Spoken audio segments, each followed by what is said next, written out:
This vehicle is the brand new tank for next week and it looks ridiculous. It has 2 rocket salvos on each side of the main gun, and that means that it is going to have rockets, and we're going to have a look at all of the details for this tank alongside some of the updates and extra bits and bobs that we're getting next week as well. So hopefully it'll be an interesting one for you guys to have a look at. But the Nagash 6R Hydra is the vehicle that we're going to be seeing into Cold War mode.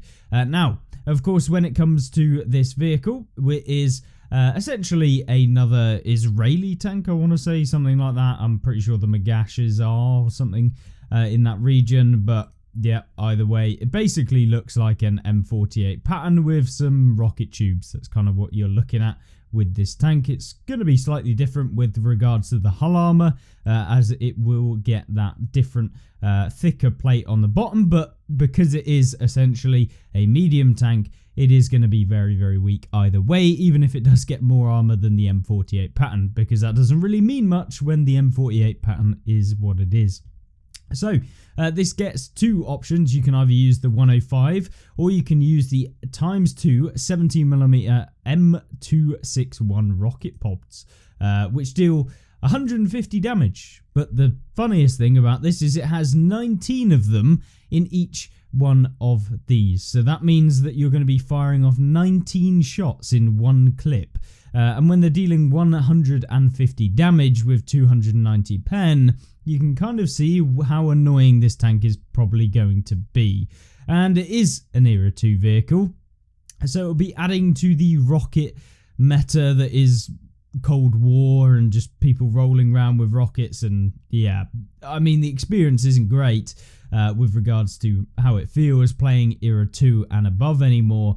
Mainly Era 3 being the worst, but Era 2 being slowly getting to that stage where there is just so many missiles that it makes it very annoying, and it's hard to balance missiles, I feel like, within the Cold War game mode. And it's kind of like their version of artillery, to be honest. The heavy hitters, except Cold War missiles are actually going to be able to do more damage, like, I guess, per health of a vehicle than often a lot of the tier 10 artillery that you see in World War II. So, you know, not particularly the greatest in the world. So this tank, is it actually any good, is the first question. Is, well, it is a tank that doesn't really get any armor, goes 53 kilometers an hour with a pretty lackluster power to weight ratio for Cold War. So it's quite slow, it's quite sluggish by the looks of things. Albeit it is going to be able to have 9 degrees of gun depression, 19 degrees of elevation, and its standard rounds are okay, but they are on the lower side for an Era 2 vehicle with 359 and 460 damage. But it's really that combined damage per minute of using these rocket pods alongside the 105mm main armament with 3,500 DPM and 3,900 DPM with the rockets. So it's kind of making sure that you're combining both of these at the same time to be able to get the most damage per minute as possible. But either way, does it look like a good tank? I would probably be inclined to say that this tank is going to be pretty weak, albeit it is quite novel and unique, I guess, if you wanted to pick it up. But if you do want to pick it up, 15,500 gold for the top package, which is about £40, something like that, probably in that region, which is very expensive. And yeah, as I always say, Ultimate Bundle is not worth it. Then we've got the Loaded Bundle, which is 13,000 gold. And that comes with some premium time. I mean, if you really wanted all of these extra bits, then it might be worth it for the extra 2,000 gold over the base edition, which is 11,400. Yeah, I mean, it's 2,000 extra gold. You get 7 days of premium, 24 times Commander XP boosters, and 20 times 3 vehicle XP boosters. I would be bettering, I'd recommend not doing this, and in fact actually saving the 2,000 gold, and when the XP boosters go on sale, because they often do, above 50% discount, that's when you buy your XP boosters. Probably wouldn't recommend ever buying them as part of a bundle.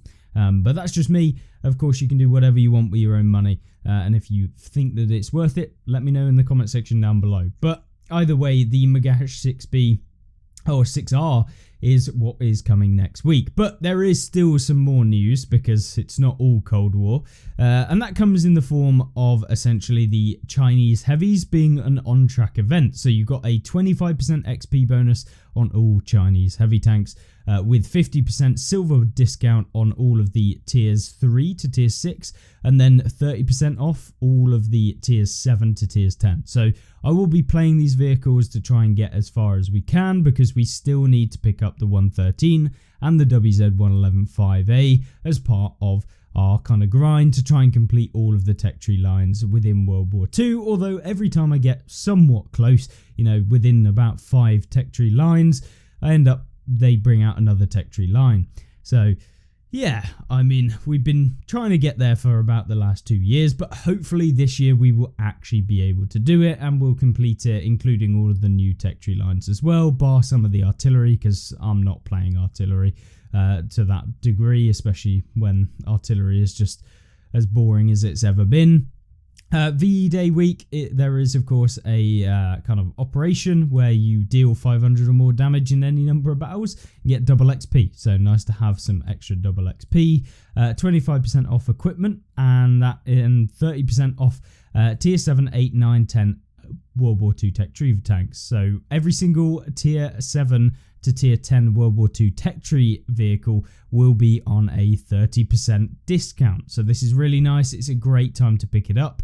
30% discount is basically the highest discount on tech tree vehicles with silver that you can actually get. So basically, if you've got any tier 7 to tier 10, that is when you buy them. It's the best time to save yourself silver, and of course save yourself the pain of grinding out silver in some of the tanks in the game. But of course, then there's the Mother's Day challenge from the 10th of May, which usually comes with some emblems and inscriptions, nothing too special there.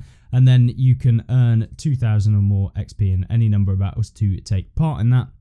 And then there is also a tattoo that you can get as well. And that was basically it for this week on World of Tanks. So nothing too major, but of course the brand new tank with rockets. I'm really interested to see whether you guys think that this is going to be a great vehicle or whether you think it's going to be pretty terrible. And of course, yeah, the Chinese heavies, will be grinding them out, and maybe we'll do a kind of tech tree review next week as we go through all of these and try them out for the first time ever within World of Tanks console, and in fact any of the World of Tanks variants. Even my PC account doesn't actually have any of these. So with that being said, hopefully you have enjoyed today's video. If you have, make sure to like it, and of course check out some of these if you want to watch some more World of Tanks console, and I will see you in the next one. Have a great rest of the day. Goodbye.